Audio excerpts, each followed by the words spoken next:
Welcome to 1031 University. I'm Paul Holloway. Today we're going to discuss boot.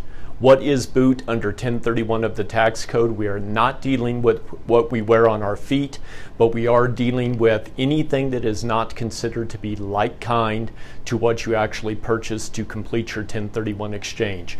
There are two classic types of boot that we're going to discuss today.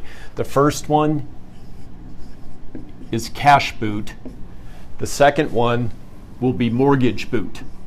And let me give you a couple examples of each. So cash boot, what we're dealing with is a situation where somebody wants to do a 1031 exchange, but they need some money for their kids' education, to buy a sports car, whatever the reason.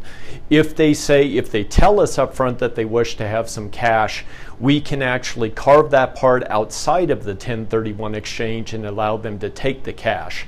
So if they say, I want to do an exchange, but I need $10,000 for personal reasons, then we can actually give them $10K outside of the 1031 exchange, and then they can put the rest in and attempt to defer that as a part of a normal exchange. Another example would be they buy the replacement property. Let's say they sell for $100,000, buy a replacement property for $90,000, and there's $10,000 left over. Now, once they are beyond day 180 of the exchange, and outside of the exchange period, we then can give them the money, that being the $10,000, and they can do whatever they want with that, but they need to be prepared to pay the tax on that part, the boot that they took. Now, the other type of boot that we're going to discuss is mortgage boot, also commonly referred to as debt relief. So with mortgage boot, we'll say somebody sells for $100,000. They actually pay off a mortgage for $70,000, and there's $30,000 of cash left over to be put into the 1031 exchange with the qualified intermediary. So I've had some people come to me and say, so if I understand this process right, all I need to do is buy something for $30,000 and use that money, and then I have a fully deferred exchange, right? Unfortunately, the answer is it's wrong.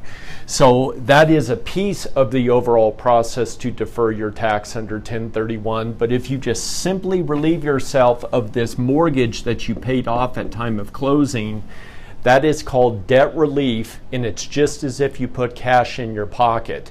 So what you would need to do to avoid the mortgage boot is to buy for $100,000, put the $30,000 as a down payment, that being the cash that we're holding, and then get a mortgage for the difference of $70,000, and then you'll have a fully deferred exchange. So hopefully that explains the difference between cash and or mortgage boot and gives you a definition of what boot is under 1031. So this has been 1031 University. For more information, visit accruit.com, and for more 1031 tips, please subscribe to this channel. Thank you.